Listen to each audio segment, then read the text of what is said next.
係嚟咯，嚟咯。嚟咯。佢今日係咯，係咩啊？你講先得㗎。佢考車係。炒咗第4劑，但係佢棍波啊，棍波我 respect 啦。但係我唔係，你聽我講先。第4劑係自動波，即係頭3劑係棍波，第4劑係自動波。我會話你屈服咗俾個世界，但係都輸咗，即係再次輸咗。唔係，我要重申一次，我係基於好現實嘅考量，因為做咩你做 Uber？因為依家係唔會再有棍波車揸。咁點解我當初都要揸棍波咧？就係其實我誤信讒言，真係、我唔明白點解依家都仲有好多話乜嘢考廢牌或者係男人的浪漫，我會覺得係，我真係覺得嗰啲人應該俾翻啲錢我啊！我考撚咗成3次咁咩男人的浪漫，男人的浪漫係咪就係使錢落啲無謂嘢度？可咪就係咯，高達車標就係男人嘅浪漫，你就係使錢落啲無謂嘢度。但係對於你嚟講係無謂，係因為你炒咗3劑啫。唔係，但係認得你都唔係冇道理唔嘅。係個道理係在於咩？我覺得你考車啦，咁你炒第一次 OK make sense 嘅，可能有人搞你啦。咁第2次咧就係即係會唔會係自己嘅問題咧？咁然後你考第3次你都炒嘅話，我覺得應該係要褫奪你永遠可以考車嘅資格咯。邊有人考4次㗎？你考4次嗰啲出到街，你真係你考到你同我講，我唔出街。其實都真係唔係大家諗咁易㗎。係。因為嗱坦白講，即係第一次考咧，其實相對係易好多，因為其實佢勁多堂數俾你。係炒。係。因為第一次考咧，其實佢相對係俾好多堂數你嘅，佢係十幾堂咁樣嘅俾你去考。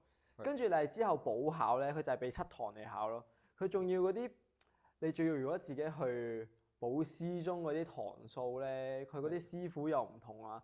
同埋我係報香港教院啊，即係我會話咧，即係我會話出邊嗰啲街師傅嗰啲1、2、1、2隻腳嗰啲咧，其實係教得好好㗎。咁點解咧？因為香港教院嗰啲師傅咧，真係相對嚟講咧係會溫和啲，係 hea 啲啦，唔好話溫和啲，係真係 hea 好多啊！佢哋係真係接近瞓着咗咁樣嘅狀，會唔會係你有問題啊？如果係咁，嗱諗下先，一開波 OK 唔止10幾堂 OK 整到，然後去到後面要考第3、4次，你話你自己瞓着？唔係我瞓着啦，即係你冇心唔會揸車，你冇心考呢個車牌，你唔好考。喂，大佬係擺明係講師傅瞓着啦，師傅瞓。你揸車瞓着，你點揸先？嗰啲的士佬，我真係試過啲的士佬揸下，無端端咧佢揸下直路嚟嘅，之後師傅做咩啊？之後喂師傅醒啊喂，醒啊！之後先揸咯。你真唔真啊？真㗎，但係嗰啲人有車牌你冇啊，你好專注地冇車牌。咁我係未考到啫，同埋你有冇諗住考第5劑？咁咪依家咪報緊咯。唔係，咁我想問啦，你作為一個冇車牌嘅人嚟講，你係咩諗法咧？我嘅諗法係我未考，但係我考嘅話，我唔會考5次。即係你考第一次唔得就唔考啦。唔係啊，我考到第2次都唔得咧，我會認命，就係覺得 OK 好似都唔係幾適合揸車喎。但係如果考到第3、4次，我欣賞個毅力嘅。但係我覺得喺政策上面，即係其實會唔會唔係毅力咧？其實應該係你個沉沒成本太高啊嘛。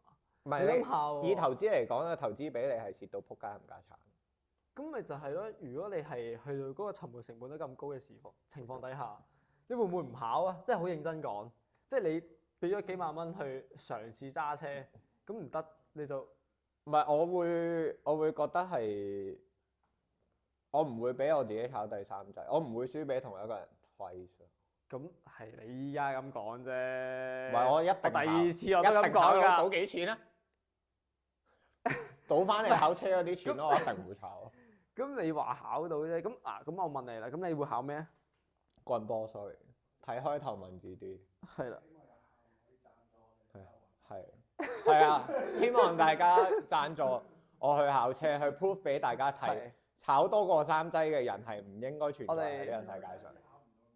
第一次考唔到，我會覺得我哋下次做好啲咯，即係好似你考 DSE，唔係認真，你係考 DSE 咁，即係話一考會考咁樣，你一路都 F 嘅，你 F 咗4-5劑，你唔會覺得自己有問題嘅。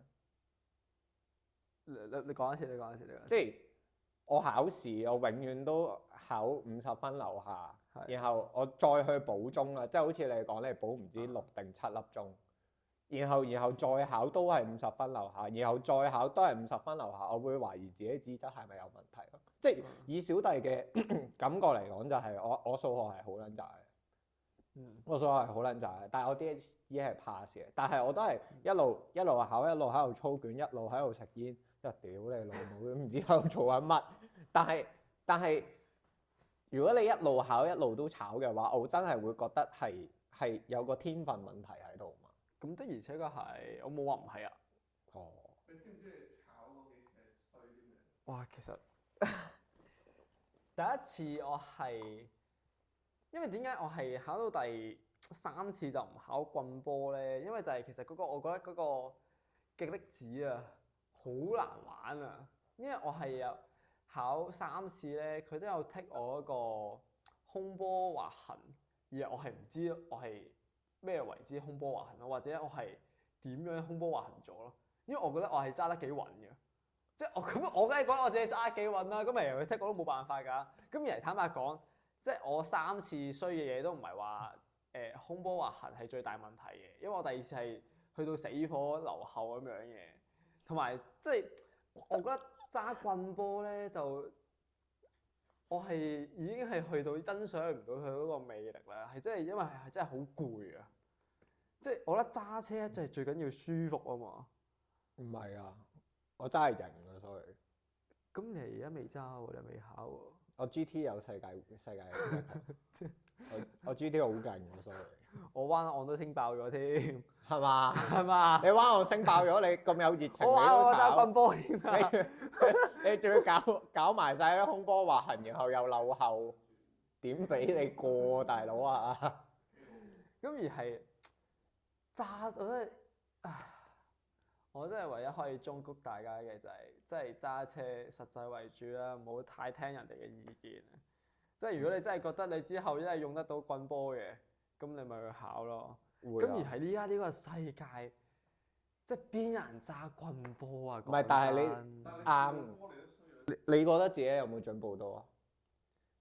自動波你好難冇進步喎，起碼冇空波行先啊嘛，係嘛？但係你又話去到考試又熬底啦，前3次就衰嗰啲咩空波滑行嗰啲，其實係你會唔覺得自己即係不如真係儲翻啲錢？其實你唔會咁諗嘅，坦白講。唔係你因為你俾太多錢落去嘅，即係好似到時你有知啊，雲，我對你都好有信心嘅。到時我一定，到時我都會做翻相同嘅訪問去問下你㗎啦。如果俾我考到車牌，我一定唔係，我一定係屠殺晒你哋呢啲，即係喺嗰啲考車嗰啲位咧，咩天光道啊，咩九龍塘嗰啲咧，我瘋狂駕駛咯。首先第一步咧，又虐殺晒你哋呢啲唔應該揸車人。你要 pass 咗筆試先。sorry，我讀書好勁。你以為啊？到時你 pass 咗先再算啦。係啦，同埋揸車，因為點解一開始揸棍波車咧？其實我係即係都有聽身邊啲朋友講，即係唔會揸自動波啦，因為揸棍波你自動波又揸得，棍波又揸得啊嘛。咁我覺得哇，好似好有道理喎，兩者都揸得喎。咁就係實際上發覺咧，其實呢個世界係已經冇乜棍波車嘅，即係你想揸都係冇得揸㗎啦。唔係，但係呢啲係即係如果你好危急，你喺拉斯維加斯嗰度，然後你綁架嗰條友，然後突然之間佢同你講你 book 咗架棍波，然後棍波唔識揸，你企撚咗喺度嗰啲狀況係會出現嘅喎。咁啊，即係你好危急要揸車，然後發覺仆街有幾多紙點搞啊？咁呢啲情況就唯有係行路㗎啦，少少戇鳩喎，即係唯有係行路㗎啦。少少咁的而且確你冇棍波車啊嘛，唔係你冇棍波牌啊嘛。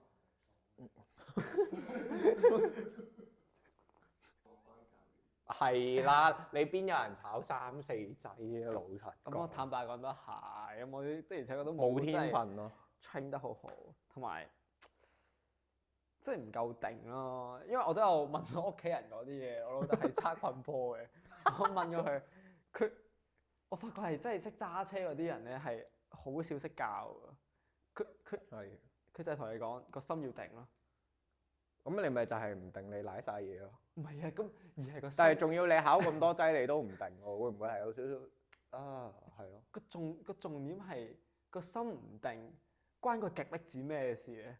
即係我可以個心好定咁樣踩空波滑行噶嘛？你明唔明？你嘅呢只係好基本，要令到架車個轉數上去。我又玩 GT 啊，我玩 GT 好勁噶，即係你個轉數要上去，你先可以揼到油噶嘛。係啊，係咯。之後你踩剎車應該係踩嘅力子再踩剎車噶嘛，係嘛？你咁都答唔到，你點考車啊，老細？個重點就係唔係咯。啊，唔係咩？哦，因為佢又係但係好唔同嘅啫。其實個腳掣得3粒嘅啫，有啦，腳力子同埋踩剎車咯。即係你呢3粒掣你都冇唔掂，會唔會係有啊？不如唔好啦，考算啦。我唔知點形容啦，我真係覺得，即係坦白講，的而且確我係天分唔高嘅喺學車嗰方面。係，我覺得應該係一剔嘅，係真係我玩 GT 太強。期待你，期待。你嘥 back 咯，我咪話嘥 back 咯，睇你賭幾多啫嘛，睇你賭幾多啫嘛。唔係你係計晒啲咩先？計晒你筆試啦、泊車啦。筆試唔使同你賭啊，因為我 pass 曬嘅。但係呢個係side track option 咯。你一 take pass 啊嘛，一 take pass 係三個試啊嘛。係3個試啊。咩啊？就係筆試冇炒啊嘛。咁人一 take pass 嘅正式啲嚟講係3個試都係一 take 啊嘛。唔係3個一 tick 咯，我賭4000萬。4000萬。係，我按咗層樓出嚟玩。你射出嚟啊！4000萬。同你賭真錢咯。真錢。唔啱。你都要有4000萬呢個。有啊，按翻幾層先啊？6合彩咯。冇講咁多。唔係，但係如果你一再想 take 問。pass 唔到嘅話，我哋就幫你拍一個特輯好唔好？我喺彌敦道街頭攞住個軚盤攞跑，我得㗎，我唔驚。係啊，我唔驚。望鏡頭啊，要出街㗎，要出街㗎。如果我一 take pass 唔到，嗯，我將會喺彌敦道到旺角道嘅交界，每一間七仔我都會停留一陣，但係我會攞住個軚盤，然後攞跑。好，今日就係咁多，我哋唔好俾佢有時間反悔。多謝咁多啊！妖，係咁啊。就係咁咯，就咁完咯。